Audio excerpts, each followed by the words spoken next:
안녕하세요. 자, 오늘이 이제 올해가 이틀 남은 날이죠. 올해도 이틀밖에 안 남았고요. 자, 올해 마무리 잘 하시고요. 내년도 여러분들 새해 복 많이 받으십시오. 그리고 내년도에 하시고자 하는 일들 다 소원 성취하실 수 있게끔 자, 뭐 공부하시면은 제일 큰 목적은 이제 우리 시험에 합격이 될 거고요. 합격이 될 수 있게끔 열심히 하자고요. 자, 오늘은 이제 우리 입문과정 8주차 수업입니다. 8주차 수업이고요. 자, 오늘 입문서는 103페이지. 103페이지에 자, 우리 주택법 저번 주에 주택의 용어들 쭉 살펴봤어요. 자, 오늘 이어가지고 주택법하고 농지법까지 해서 우리 입문과정 싹 끝낼 수 있도록 하겠습니다. 자, 입문서는 103페이지가 되죠. 자, 우리 주택법 저번 주에 들어왔는데 이 주택법이라는 것은 주택을 건설 공급하는 법이다 이렇게 말씀드렸죠. 건설 공급한다. 그러면 주택을 건설한다라고 할 때는 한두 채 짓는 거 아니라고 그랬어요. 집단적으로 짓는 거죠. 건설회사가 아파트 집단적으로 건설해요. 즉 주택을 30호, 30세대 이상 집단적으로 건설해서 공급할 때는 이 주택법에 적용을 받게 되죠. 그러면 주택법의 적용 대상물이 한마디로 주택입니다.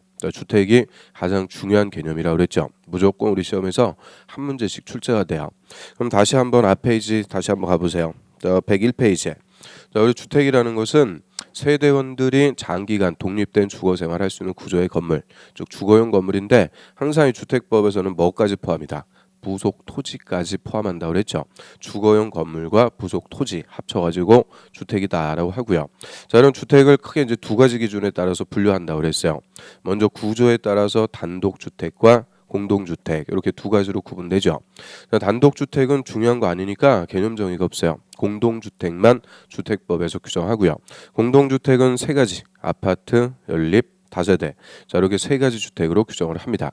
그러면 건축법하고 차이점은 주택법에서는 기숙사는 빠진다라고 그랬죠. 기숙사는 준주택, 주택과 비슷한 것인 준주택으로 가는 것이 공동주택이 아니죠.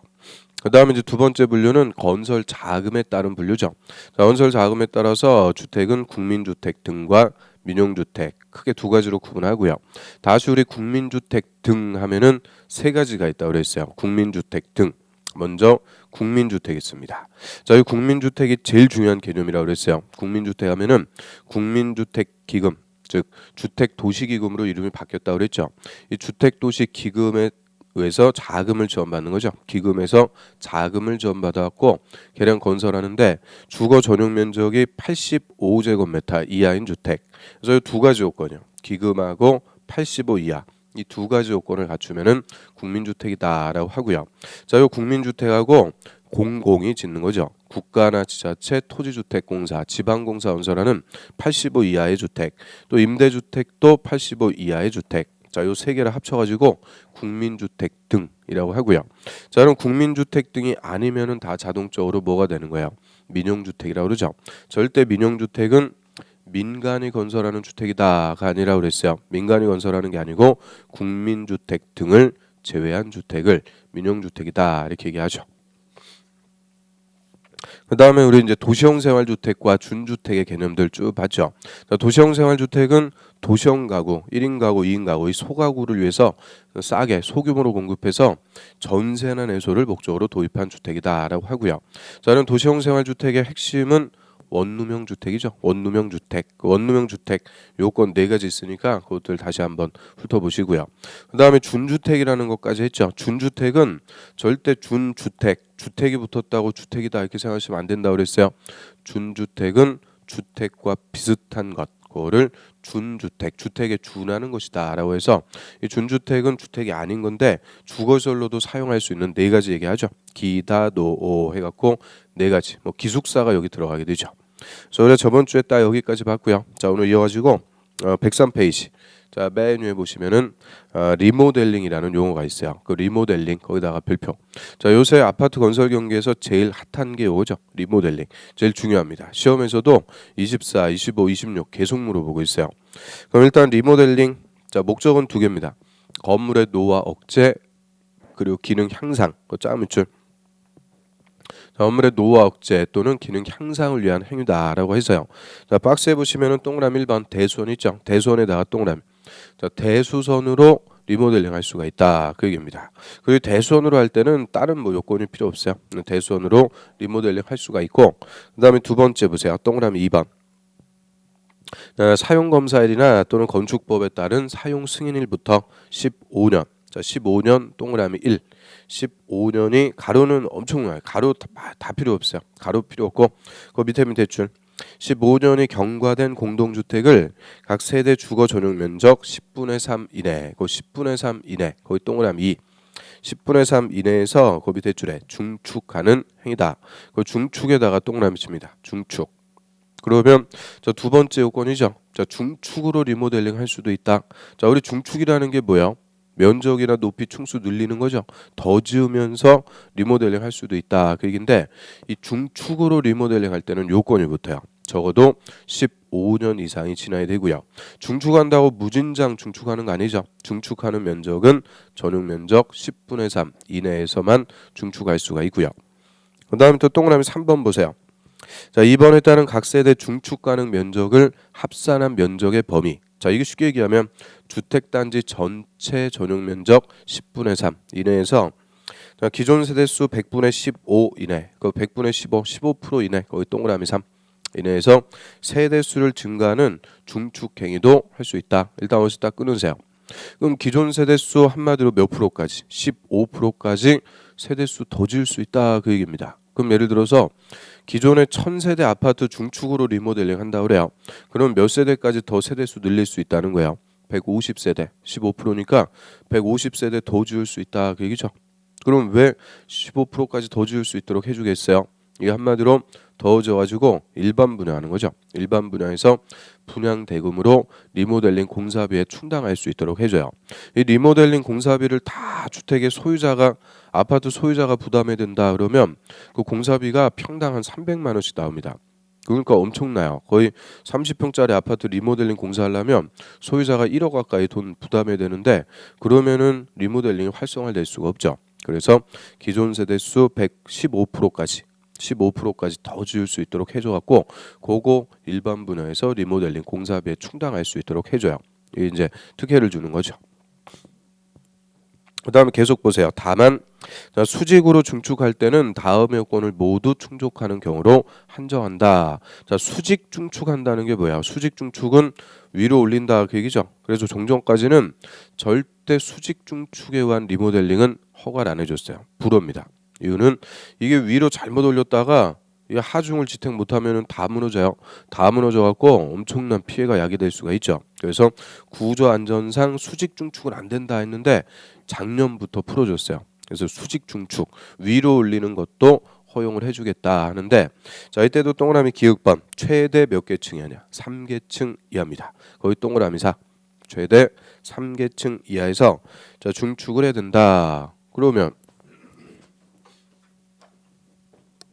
자, 예를 들어 가지고 기존에 이제 15층짜리 아파트가 있다 그래요. 저 아파트 리모델링 하면서 세대수 늘릴 수도 있죠. 세대수 증가하는데 이 세대수 늘리는 방법을 자 위로 올릴 수도 있다는 거예요. 위로 올리는 것을 수직 중축한다라고 하고요. 이때 수직 중축에도 최대 몇 개층까지만 올라갈 수 있다. 3개층 이하. 최대 3개층까지. 이게 더 올라가게 되면 당연히 무너질 수밖에 없죠. 그래서 최대 3개층 이하에서 수직 중축으로 세대수 늘릴 수도 있어요. 그래서 좀 리모델링의 요건들 쭉 봤는데 일단 이거 갖고 잘 물어봐요. 예를 들어서 리모델링은 건물의 노화 억제나 기능 향상을 위해서 대손 또는 개축하는 행위다. 이러면 틀려요. 개축이 아니고 중축이죠. 대손 또는 중축하는 행위. 이 두 개 행위인데 그 중에서 특히 중축으로 리모델링 하려고 그래요. 중축일 때는 요거 우리가 동그라미 4개 매겼죠. 4가지 요건 갖춰야 돼요. 첫 번째는 15년이 지나야 되고 두 번째는 전용 면적 10분의 3 이내에서 중축해야 되고 세 번째는 기존 세대수 15%까지 늘릴 수 있죠. 이때 수직 중축은 3개층 이하다. 그래서 이거 가로 다 비워놓고 가로에 들어갈 숫자 바르게 나열한 것은 이런 식으로 물어보는 게 요새 출제 경향입니다. 출제 경향이니까 특히 중축에 의한 리모델링 요거는 좀 신경 써갖고 여러분들이 정리를 해두셔야 돼요. 자 여기까지 이제 주택법의 총설 뭐 용어 같은 것들 쭉 우리가 훑어봤고요. 그 다음에 주택법 2절이 이제 주택의 건설이죠.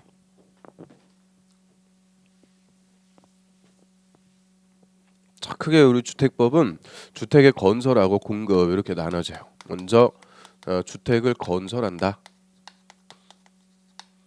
그럼 주택을 집단적으로 건설하는데 자, 이 체계가 크게 네 가지 체계로 구성이 되어 있어요. 건설 파트는 일단 주택법에 따라서 주택을 건설하는 자, 고자들을 우리가 사업 주체다 이렇게 얘기합니다. 주택 건설 사업하는 자들, 사업 주체. 그럼 우리 건축법에서 건축 허가 받아갖고 건물 건축하는 자를 건축주라고 하죠. 건축주. 건축법에서 건물 건축하는 자는 건축주다 이렇게 얘기하고요. 주택법에서 주택을 건설하는 자들은 건설 사업을 하는 자, 사업 주체 이렇게 표현을 해요. 그래서 사업 주체가 주택을 건설하려면 돈이 있어야 되니까 건설 자금. 이 주택을 건설하기 위해서 필요한 자금을 지원해주기 위해서 건설 자금을 또 주택법에 규정을 하고요. 그다음에 사람하고 돈, 그럼 이제 또 뭐도 있어야 돼요? 땅도 있어야 되죠. 땅이 있어야 건설하니까 주택 건설 용지를 우리가 택지라고 그래요. 이 사업 주체가 택지, 주택 용지를 보다 원활하게 공급받을 수 있게끔 택지에 관한 특례가 또 있어요. 그래서 요 쉽게 생각하시면은 사람, 돈, 땅, 요 세 가지. 요게 이제 갖춰지게 되면은 주택을 건설합니다. 건설하는 절차. 그래서 크게 이 주택 건설 파트는 네 가지 체계로 구성이 되고요. 자, 그 중에서 건설 절차 요거 우리 좀 이따 볼 건데 간단하게 일단 제목 정도만 좀 볼게요. 저희 주택법에서 주택을 건설할 때는 사업 계획을 작성해가지고 여기에 대해서 행정청의 승인을 받아야 돼요. 사업 계획 승인. 그래서 아파트 단지 어떻게 멋지게 한번 만들어 볼지 사업 계획을 짜가지고 여기에 대해서 행정청의 승인 받죠. 자, 요 사업 계획 승인 받는 게 우리 주택법 16조 주택법의 핵심 제도라고 그래요. 그럼 건축법에서는 건물 건축하려면 건축 허가 받는 거죠. 건축 허가가 건축법의 핵심이듯이 우리 주택법에서는 주택을 건설할 때 사업 계획을 작성하고 승인. 자, 요게 핵심 절차가 되고요. 이 사업 계획 승인 떨어지면은 승인 받은 대로 이제 아파트 건설하는 거예요. 건설 공사하죠. 공사해 갖고 한 3년 4년 지나고 다 끝났어요. 그러면 요 사업 계획 승인 받은 대로 잘 공사했는지 검사 받게 돼요. 준공 검사 개념을 주택법은 사용 검사 받는다 이렇게 얘기합니다. 사용 검사 받고 이제 아파트 사용할 수가 있게 되죠. 그래서 이 건설 절차는 간단하게 사업 계획 승인 받아갖고 공사 끝나면 사용 검사 받고 사용한다 이렇게 얘기하면 되고요. 자, 이 중에서 사업 계획 승인 자, 요거 받아가지고 주택을 건설하는 자들을 사업 주체라고 그래요. 사업 주체. 그래서 사업 주체는 건축허가 받아서 주택을 건설하는 자다 이러면 틀려요. 건축허가 받는 게 아니고 항상 이 주택법에서는 뭐를 받아야 되냐? 사업계획 승인. 이 사업계획 승인 받아서 주택을 건설하는 자, 고자들을 사업주체다라고 합니다. 그럼 이 사업주체가 다시 크게 이제 두 가지로 구분이 돼요. 먼저 등록을 하고 사업하는 것을 원칙으로 합니다. 등록 사업자가 원칙이다 이렇게 얘기하죠. 그래서 주택 건설 사업이라는 걸 하려면 일단 뭐부터 해야 된다? 등록부터 해야 된다. 그 얘기죠. 이거 뭐하고 똑같은 취지예요. 우리 중개사법에서 중개업하기 위해서도 일정한 요건을 갖춰 갖고 뭐부터 해라? 등록부터 하도록 하죠. 중개업에 등록을 하고 중개업을 할 수 있듯이 주택 건설 사업을 하려면 역시 일정한 요건을 갖춰 갖고 등록을 하고 사업을 하도록 하고 있어요. 이런 등록하고 주택 건설하는 자, 고자들을 등록 사업자라고 하고요. 이거 쉽게 생각하시면은 뭐겠어요? 아파트 건설회사 생각하시면 되죠. 자, 우리 알고 있는 아파트 건설회사들을 다 주택법에서 뭐라고 불러요? 등록 사업자, 등록하고 아파트 건설하는 자들이다. 등록 사업자라고 합니다. 그러면 등록 사업자가 원칙인데 언제 등록하는 거냐? 자, 이거는 연간 1년을 기준으로 해서요. 연간 주택을 20호 20세대 이상으로 건설 또는 연간 대지를 10,000제곱미터 이상으로 조성. 저희 주택 건설하려는 땅을 대지라고 그러죠. 대지를 10,000제곱미터 이상 조성하고자 하는 자. 자, 여자들은 일정한 기준을 갖춰가지고 국토부 장관에게 등록부터 하고 사업을 해야 됩니다. 의무적 등록이라고 그래요. 국토부 장관에게 등록 안 하고 사업하게 되면 처벌해버려요. 처벌합니다. 그래서 의무적으로 등록하고 사업하죠. 그러면 등록 사업자 등록하는 대상 자 1년을 기준 연간 20호 20세대 단독주택은 호라고 그랬죠. 공동주택은 세대라고 그랬어요. 그래서 단독주택은 20호, 공동주택은 20세대 이상 건설하거나 연간 10,000제곱미터 이상 땅, 대지를 조성하려는 자, 이 자들은 누구한테 와서 등록해야 된다. 국토부 장관에게 등록하고 사업합니다. 이런 등록하고 사업하는 자들이 원칙, 등록사업자가 원칙이에요. 근데 일정한 경우에는 이 등록을 안 하고도 사업을 할 수가 있어요. 이 등록 안 하고 사업할 수 있는 자들 말 그대로 비등록 사업자라고 합니다. 그럼 비등록 사업자 하면은 크게 이제 세 가지가 있죠. 첫 번째로 공공사업 주체가 있습니다. 공공사업 주체. 자, 우리 공공사업 주체 공공하면은 4명 누가 있을까요? 국가, 지자체, 토지주택공사, 지방공사. 자, 요 4명을 공공이다라고 하고요. 자, 공공은 등록 당연히 필요 없죠. 등록할 필요 없이 주택 건설 사업을 할 수가 있고요. 그다음 또 두 번째로 공익법인이 있어요. 주택건설 사업을 목적으로 설립한 공익법인, 즉 주택건설 사업을 공익사업으로 하기 위해서 만든 법인이래요. 그 우리나라에서 못 사는 사람들 있죠. 어려운 사람들 찾아다니면서 집도 지어주고 고쳐주고 그런 법인이 있어요. 한국 사랑의 집짓기 운동 연합회 이런 공익법인이 있고요. 이런 공익법인도 등록 없이 사업을 할 수가 있도록 해줘요. 그다음 이제 세 번째로 공동사업 주체가 있어요. 공동사업 주체. 자, 공동사업 주체다. 자, 공동이라는 말이 뭐예요? 같이 한다 그죠? 공동으로 사업하기 때문에 등록할 필요가 없다 하는데 누구와 같이 하겠어요? 요 등록사업자. 등록사업자하고 같이 하기 때문에 다시 또 등록할 필요는 없다. 자, 여자들을 공동사업 주체다라고 하는데요. 이 공동사업 주체 중에서 두 개입니다. 자, 주택조합이 있어요.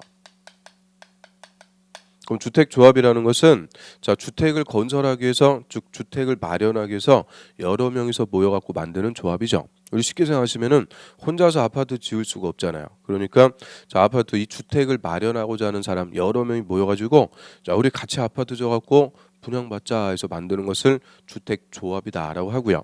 그럼 이 주택조합이 이제 여러 명 모아가지고 조합원의 주택, 조합 아파트 짓는 거죠. 그럼 조합 아파트 주택조합이 건설할 능력이 있을까요, 없을까요? 없죠. 그러니까 이 등록사업자하고 같이 할 수가 있고요. 이런 주택조합이 조합 아파트 짓는데 등록사업자하고 함께 할 때는 등록할 필요가 없도록 특혜를 좀 주는 거죠. 그다음에 또 고용자가 있다 그래요. 고용자. 자, 고용자가 근로자의 주택, 그 근로자의 주택을 그 사원주택이라고 그래요. 그 회사 근로자들의 주택, 사원주택 같은 거 건설할 때 역시 고용자도 직접 아파트 지을 능력이 안 되죠. 주택 건설할 능력이 없으니까 고용자가 등록사업자와 함께 사업하고요. 이때도 별도의 등록 없이 주택을 건설할 수 있도록 해줘요. 그래서 이 공동사업 주체 중에서는 구체적으로 2명입니다. 주택조합하고 고용자. 자, 여자들이 등록사업자와 공동으로 주택을 건설할 때 이때는 등록 없이 사업할 수가 있고요. 그래서 이 사업 주체에서는 일단 등록하는 게 원칙인데 등록 안 하고도 사업할 수 있는 자들이 있죠. 자, 이거 등록해야 되냐 필요 없냐 이거 갖고 은근히 많이 물어봐요.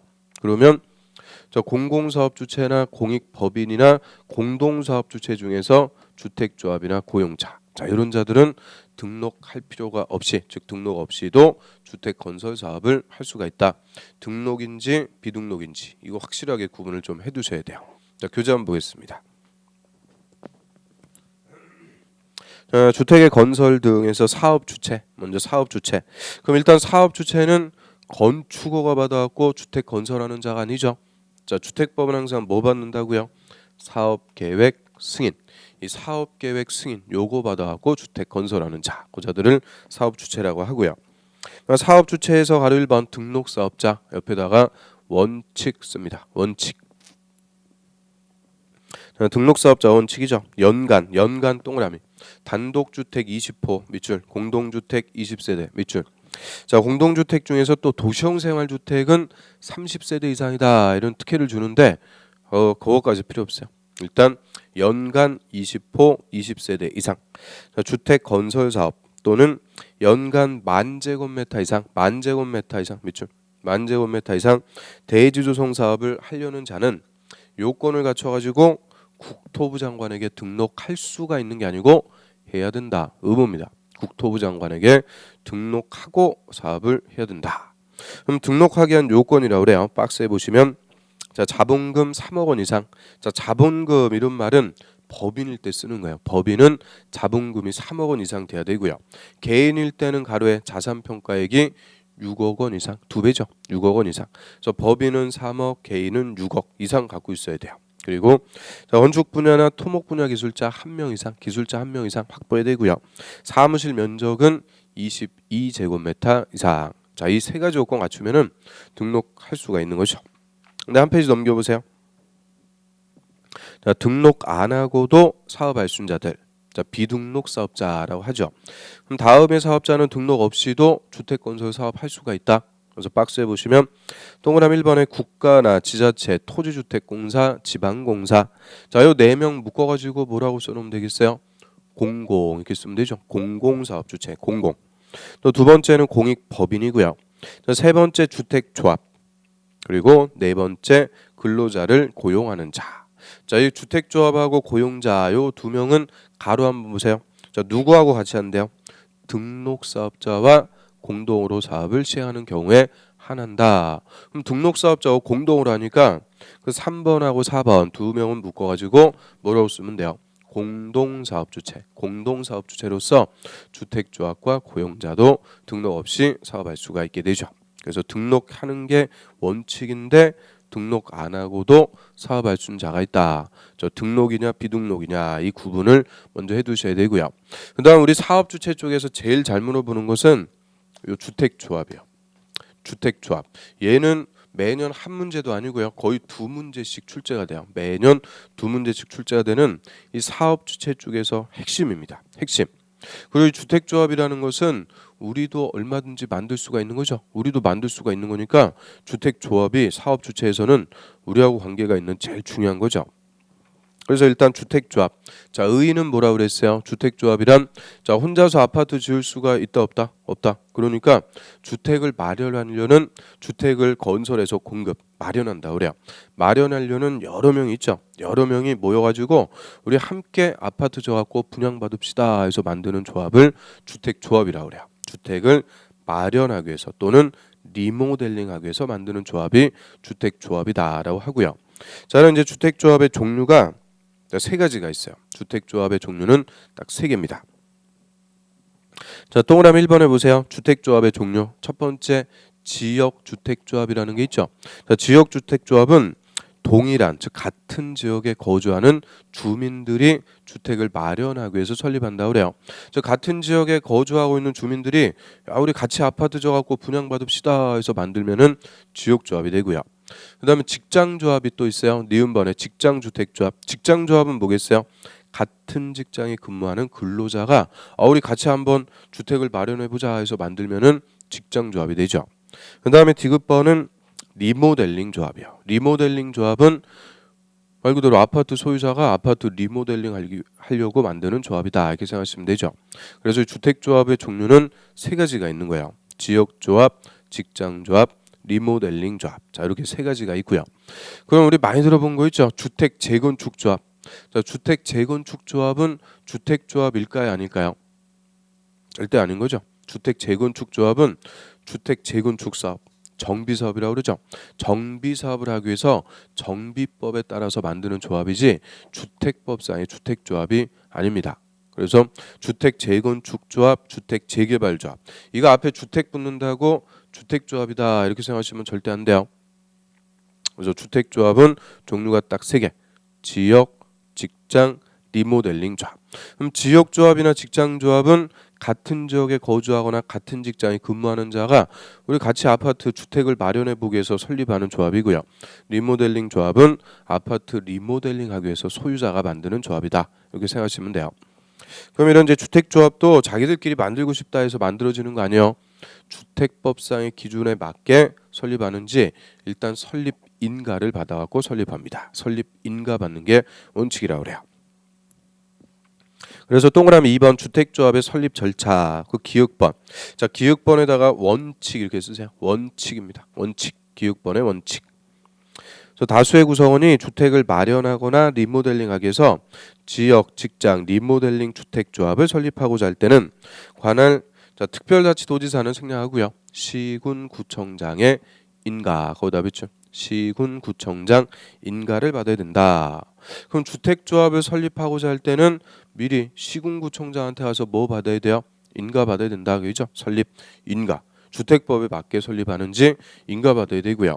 근데 이 주택조합은 또 특징이 인가 받고 등기한다, 이런 등기의 의무는 또 없어요. 이게 또 특징입니다.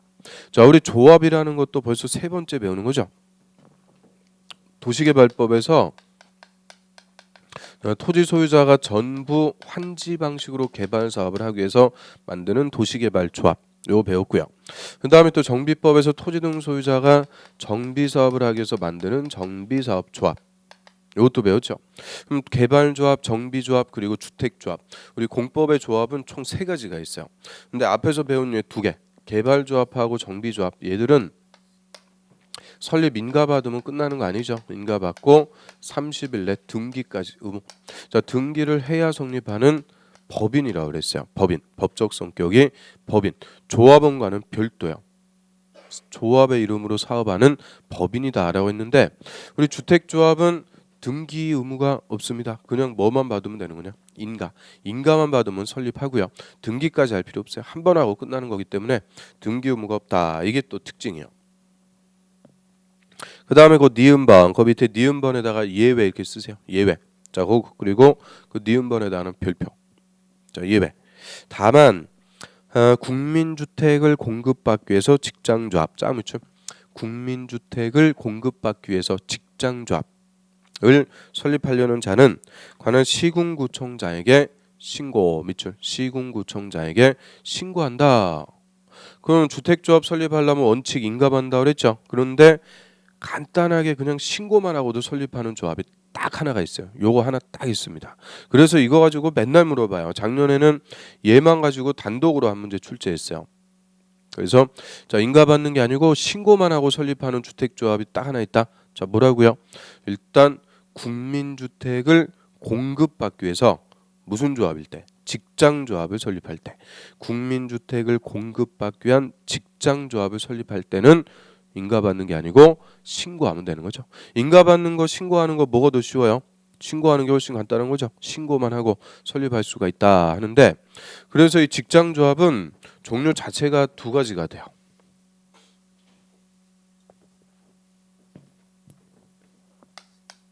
그럼 직장주택조합, 저희 원칙적으로는 뭐 받아야 돼요? 원칙은 설립 인가 받아갖고 설립하는 게 원칙이죠. 자, 인가 받아갖고 설립해요. 그런데 예외적으로 직장조합은 신고만 하고 설립하는 예외가 하나가 있다, 그 얘기죠. 그러면 자, 인가 받아갖고 설립하는 직장조합, 이게 원칙입니다. 자, 인가 받아갖고 설립하는 것은 뭐 하려고 설립할까요? 항상 우리 주택조합을 어디서 배우고 있는지를 놓치면 안 돼요. 주택조합은 지금 어디서 하고 있어요? 주택 건설 사업 주체 중에서 우리가 주택조합이라는 걸 배우는 거죠. 주택을 건설하는 사업 주체. 즉 주택조합이라는 것은 조합원의 주택을 건설하는 거예요. 건설 사업 주체. 조합 아파트 지어가지고 조합원에게 분양해 주겠다, 이 목적으로 만드는 게 주택조합이죠. 그래서 자, 주택조합을 자, 설립하는데 직장조합 인가받아갖고 설립한다는 것은 원칙대로 조합 아파트를 건설하겠다는 거예요. 조합 아파트를 건설해서 조합원에게 공급해주겠다. 이런 조합 아파트를 직접 건설하고자 할 때, 이런 건설 사업 주체가 되고자 할 때는 원칙대로 인가를 받아요. 그런데 자, 신고만 하고 설립하는 직장조합은 직접 조합 아파트, 조합 주택을 짓겠다, 그거 아니죠. 자, 목적이 뭐라고요? 조합원이 국민주택을 공급만 받기 위해서 설립한다 그래요. 공급이라는 게 분양받는 거죠. 그래서 조합원이 국민주택을 우선적으로 분양받기 위해서 만들 때는 인가받는 게 아니고 신고해요. 그러면 이 신고만 하는 직장조합은 직접 주택을 건설하는 사업 주체예요, 아니요? 사업 주체가 아니다, 그죠? 건설하는 사업 주체가 아니기 때문에 인가는 필요 없고 간단하게 신고만 하면 돼요. 그래서 이 신고하는 직장조합, 맨날 물어보니까 확실하게 정리를 해두셔야 되고요. 그 다음에 여기서 우리가 하나만 더 개념적으로 봐요. 자, 신고하는 직장조합은 국민주택을 공급받기 위해서 만든다고 그랬죠. 근데 이 국민주택은 아무나 공급받는 주택이 아니고요. 철저하게 무주택 세대주에게만 공급합니다. 그래서 무주택 세대주에게 공급해서 국민의 주거 안정을 목적으로 하는 주택이 국민주택이라고 그래요. 그래서 무주택 세대주만 공급받을 수 있는 주택이 국민주택이니까 그럼 신고하는 직장조합의 조합원은 누구만 될까요? 철저하게 무주택 세대주만 조합원 자격이 있는 거죠. 무주택 세대주만 조합원이 될 수 있다. 그거까지 이제 같이 연결해 갖고 우리가 정리를 해봤고요. 자, 밑에 보세요. 그럼 이런 주택조합의 조합원 관련인데 동그라미 3번에 일단 조합원 수입니다. 자, 조합원은 주택 건설 예정 세대 수 2분의 이상. 밑줄. 주택 건설 예정 세대 수 2분의 이상. 거기다 원칙 씁니다. 원칙. 의 조합원으로 구성하되 조합원은 최소 20명 동그라미 20명 이상이 된다. 딱 끊으세요. 거기서 20명은 최소 요건을 얘기해요. 최소. 그러니까 주택조합의 조합원은 최소 몇 명 이상은 돼야 돼요. 20명 이상은 돼야 된다. 근데 20명은 최소 요건이지 원칙적인 요건은 아니에요. 원칙은 얼마요? 건설 예정 세대 수 2분의 이상. 그게 원칙이야. 그리고 다만 자, 리모델링 조합의 경우에는 그러하지 않다. 그럼 리모델링 조합은 그러하지 않다. 이 말은 조합원 수의 자격 제한이 없다. 그 얘기입니다. 리모델링 조합은 어차피 있던 아파트 리모델링 하려고 만드는 거니까 조합원이 몇 명이냐 이거 뭐 제한하고 그럴 필요가 없어요. 그래서 리모델링 조합은 조합원 제한이 없습니다. 조합원 수 제한이 없고요. 지역 조합과 직장 조합만 조합원 수에 제한이 있는데 그럼 예를 들어서 자, A 지역에 거주하고 있는 주민들이 자, 우리 같이 아파트 져갖고 분양 받읍시다. 주택을 마련하기 위해서 A 지역 조합을 설립하려고 그래요. 그런데 A 조합에서 건설하려는 조합 아파트가 100세대라 그래요. 그럼 A 조합은 일단 설립 인가를 받아야 되죠. 설립 인가 받으려면 조합원 몇 명 모아야 될까? 건설 예정 세대 수 요 100세대 2분의 이상이라고 그랬으니까 몇 명 이상? 50명 이상. 자, 50명은 모아야 일단 설립 인가 받는 거죠. 자, 20명은 최소 요건이라고 그랬어요. 최소 20명 이상이고 원칙은 건설 예정 세대 수 2분의 이상. 저 50명은 모아야 일단 설립 인가 받아요. 그럼 100세대 아파트 지을 건데 조합원 50명밖에 못 모았죠. 이때는 당연히 나중에 50명은 조합원 추가 모집할 수 있죠. 추가 모집 승인 받아갖고 조합원 추가 모집할 수 있습니다. 그래서 주변에 보면은 조합 뭐 지역 조합이나 이런 데서 조합원 모집합니다, 추가 모집합니다 이런 거 혹시 그 팜플렛 같은 거 찌라시라 그러죠. 그거 이제 많이 지금 돌아다니고 있는데 이런 조합원 추가 모집할 수가 있도록 해줘요. 그래서 자, 건설 예정 세대 수 2분의 1 이상이 원칙, 나머지는 조합원 추가 모집할 수 있도록 해줍니다. 그 다음에 조합원의 자격이요. 자, 기역번, 니은번, 옆에 이제 디귿번까지 저희 기역, 니은, 디귿 다 누가 조합원이 되는지 조합원의 자격을 써놓고 있는 건데 자, 여기서 제가 간단하게만 좀 말씀드릴게요. 그럼 지역주택조합의 조합원, 자, 지역조합의 조합원이 되려면 크게 두 가지 요건을 갖춰야 돼요. 첫 번째는 조합 설립 인가 신청일부터 조합주택 입주할 때까지 주택을 소유하지 않아야 돼요. 무주택.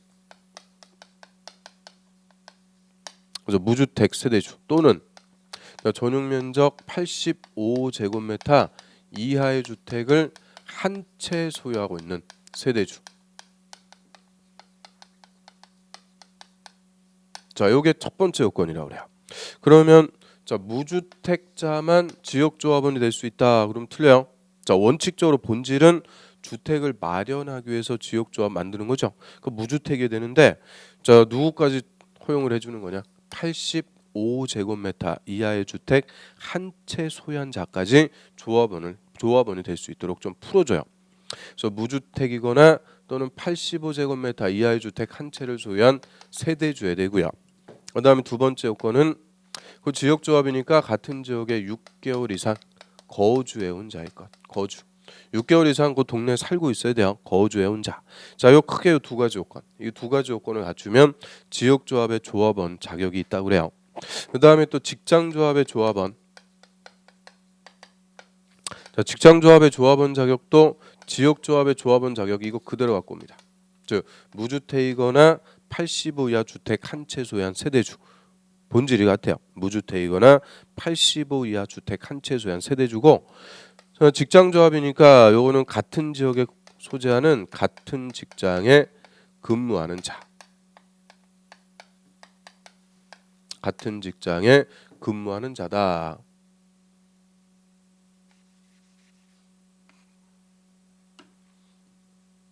그래서 저 직장조합의 조합원 자격도 자 본질 1번은 똑같은 거예요. 지역조합이나 직장조합이나 자 무주택이거나 85 이하 주택 한 채 소유한 세대주인데 얘는 직장조합이니까 같은 직장에 뭐 하고 있으면 되냐? 근무하는 자다. 그 얘기죠. 그럼 일단 요 차이점 한번 볼게요. 지역조합에서는 몇 개월 이상 거주해야 돼요? 6개월 이상. 근데 직장조합에서는 몇 개월 이상 근무해야 돼요? 없죠. 여기다가 6개월 이상 근무한 자 이러면 틀려. 직장조합은 그냥 하루라도 근무하고 있으면 되죠. 그러면 자 본질은 같아요. 주택을 소유하지 않거나 85 이하 주택 한 채를 소유한 세대주가 주택을 마련하기 위해서 만드는데 같은 지역에 거주하는 주민이 만들면은 지역조합이 되는 거고 같은 직장에 근무하는 근로자가 만들면 직장조합이 되는 거죠. 그래서 이 지역조합과 직장조합의 조합원 자격 요건 요 은근히 많이 물어봐요. 확실하게 정리를 해두셔야 되고요. 그 다음에 세 번째 리모델링 조합의 조합원. 자 리모델링 조합의 조합원은 그냥 소유자면 돼요. 소유자. 자 아파트 소유자가 아파트 리모델링 하겠다 그러는데 뭐 우리가 제한하고 그럴 이유가 없겠죠. 그래서 소유자면 되고요. 그 다음에 아파트 리모델링 할 때 상가도 오래됐다 그러면 상가도 같이 리모델링 할 수 있죠. 이런 상가 같은 시설을 복리시설이라고 그래요. 복리시설도 함께 리모델링 할 때는 복리시설의 소유자, 상가 건물 소유자도 조합원이 될 수가 있어요. 그래서 리모델링 조합의 조합원은 아파트 소유자거나 상가 소유자면 된다. 그냥 소유자면은 제한 없이 조합원이 돼요. 그러면 지금 조합원 자격을 쭉 우리가 봤는데 이 조합원 자격이 까다로운 거는 뭐예요? 이 두 개죠. 지역조합과 직장조합. 자, 이 두 개 조합의 조합원 자격은 까다롭습니다. 까다로울 수밖에 없어요. 자, 우리가 지역조합이나 직장조합의 조합원이 됐다. 자, 왜 조합원이 되는 거예요?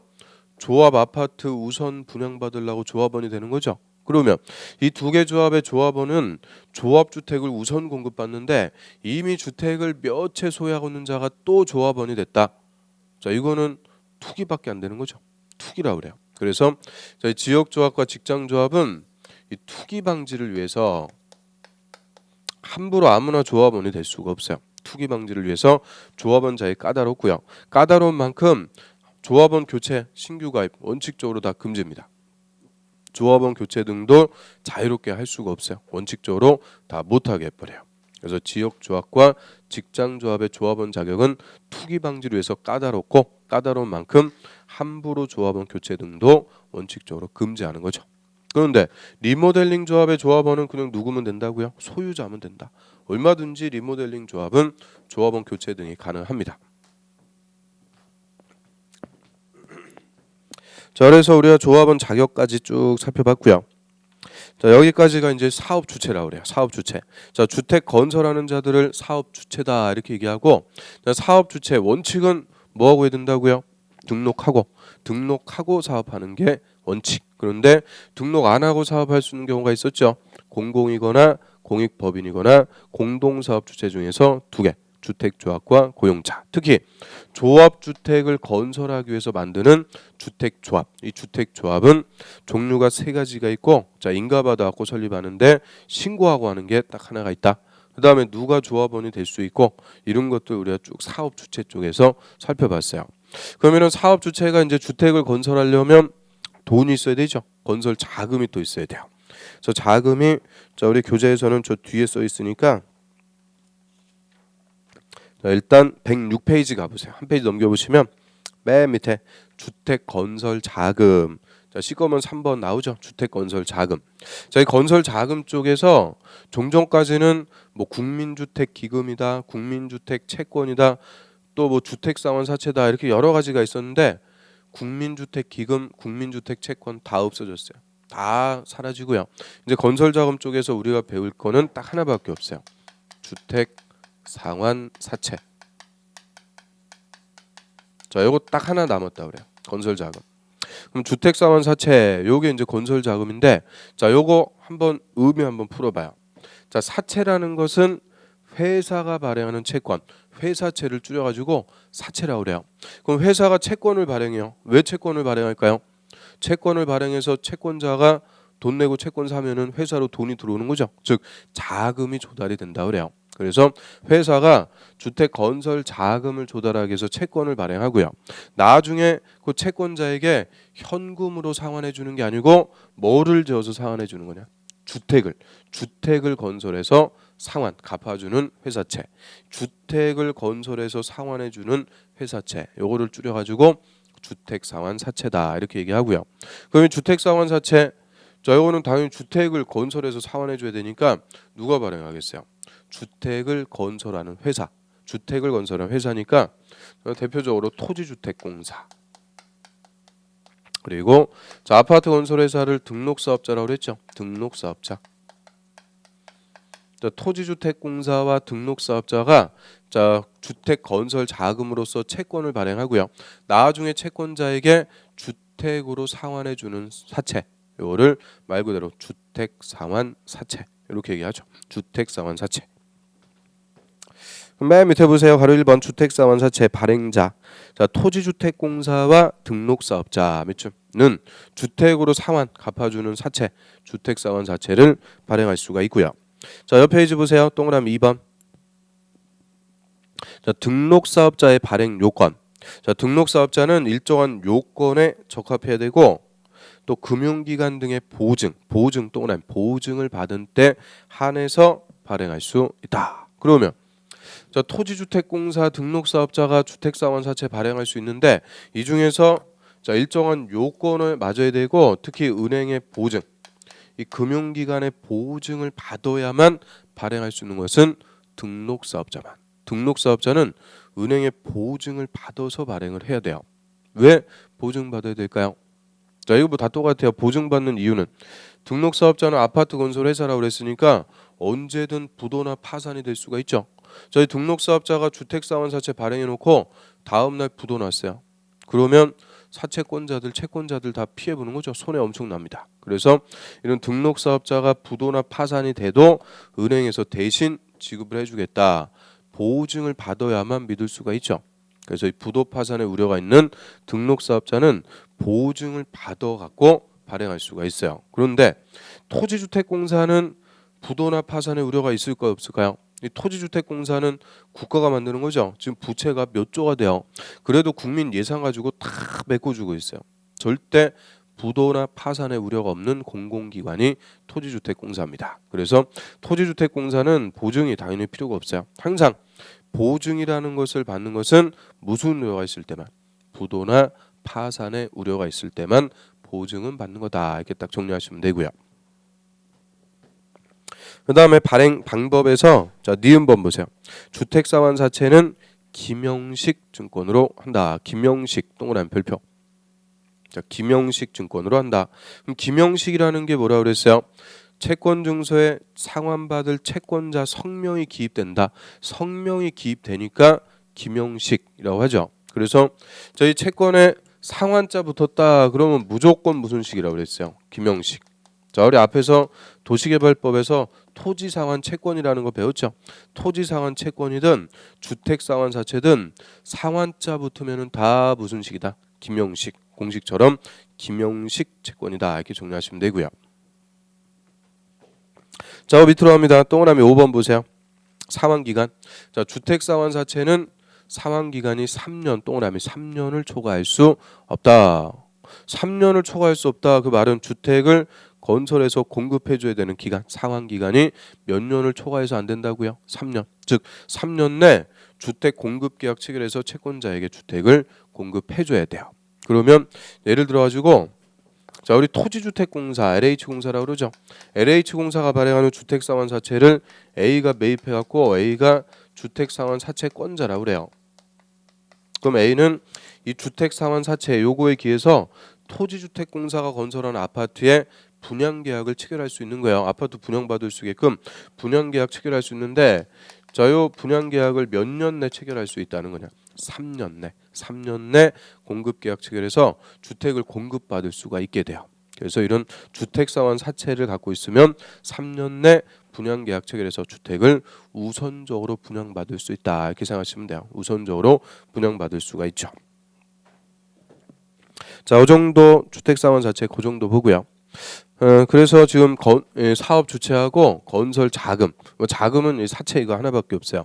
그다음에 이제 택지라는 게 있는데, 자, 택지의 개념은 주택용지다 이렇게 생각하시면 돼요. 자, 아파트 지으려면은 당연히 땅이 있어야 되죠. 그러면 땅을 확보해야 아파트를 지을 수가 있는데, 이 사업 주체가 이 땅 택지를 보다 원활하게 공급받을 수 있게끔, 즉 취득할 수 있게끔 사업 주체에게 여러 가지 이제 특혜를 준다 그래요. 뭐 국공유지 있죠. 국가나 지자체가 소유하고 있는 토지 이런 것들 국민주택 건설하는 사업 주체에게 먼저 줄 수 있도록 이런 특례를 줘요. 그래서 그거는 지금 입문서에 빠져 있으니까 나중에 우리 기본 과정에서 보기로 하고요. 그래서 일단 세 가지요. 사람, 돈, 땅. 자, 요게 갖춰지면은 이제 주택 건설을 합니다. 건설하는 절차. 자, 오부터는 조금 쉬었다 보겠습니다.